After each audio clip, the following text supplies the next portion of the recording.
नमस्कार, माझं नाव हेमंत. आंबेगावात तुमच्या सर्वांचं सहर्ष स्वागत करत आहे. वर्ल्ड विजन ही संस्था आमच्या गावात 1995 पासून कार्यरत आहे. तर तिने लहानांपासून मोठ्यांपर्यंतचा गावचा चांगला विकास केलेला आहे. तर चला आपण सर्वजण पाहूया गावचा कसा विकास झालाय ते.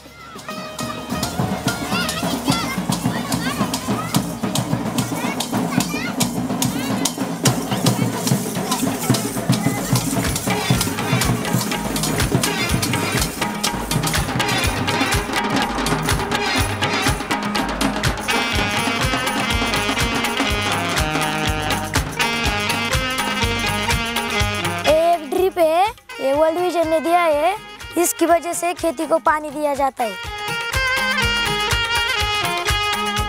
इससे बहुत सारे सब्जी मिल रहे हैं, इसलिए गांव के बच्चों का कुपोषण दूर हो गया है. जट्टी बन के पटोला चली, जट्टी बन के पटोला चली. हमें एक भैंस दी थी, उसकी वजह से हमें दूध मिलने लगा. वो दूध हमने डेयरी में बिक दिया, उसकी वजह से हमें आर्थिक पैसे मिलने लगे और हमारे परिवार के बच्चों को पोषण आहार मिल रहा है.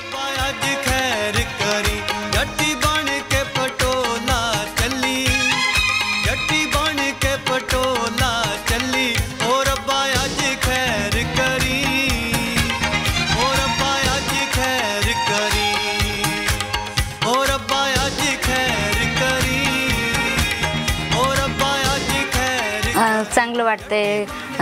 वेळेवर त्यांना जेवायला द्यायला म्हणजे बरोबर देत असतो माणूस, नाही का. पहिली गावची परिस्थिती कशी होती, म्हणजे इथं कसं होतं पहिलं ना आताची परिस्थिती कशी? पहिले म्हणजे दवाखान्यात जात नव्हते ना, त्यावेळेस मृत्यू प्रमाण जास्त होते.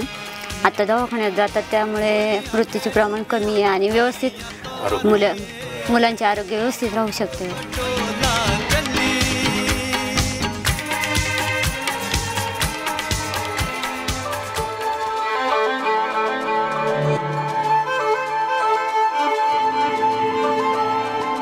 नुकतंच बघू आता आपण जन्म दिलेल्या मातेची प्रतिक्रिया काय ते.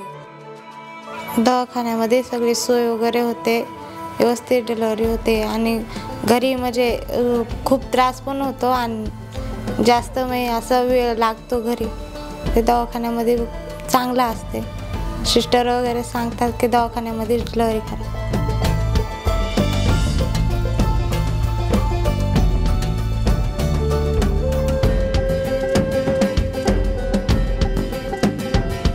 पहिले कसं पटकन कुठली वस्तू मिळत नव्हती. समजा पुस्तक लागलं ते वेळेवर नव्हतं मिळत. आता कुठली पण वस्तू लगेच त्वरित भेटते.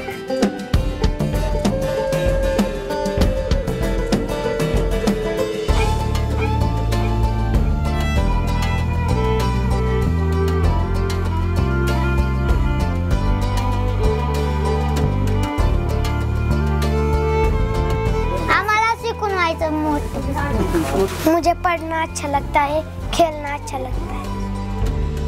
अगर बच्चे पढ़ लिख के पढ़ेंगे तो उनका गांव भी अच्छा हो जाएगा, देश भी अच्छा हो जाएगा और उनका परिवार भी सुधर जाएगा. अगर बच्चे पढ़ेंगे तो ही अपनी खुद की भी कुछ इमेज बना सकते हैं और पढ़ने से उनका खुद का भी माइंड अच्छा हो जाएगा और दूसरों का भी वो माइंड अच्छा कर सकेंगे.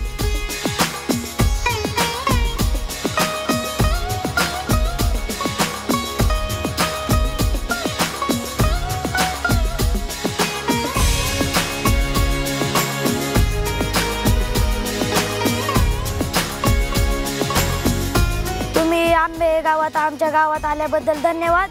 असं सतत तुम्ही आमच्या गावाला भेट देत राहा.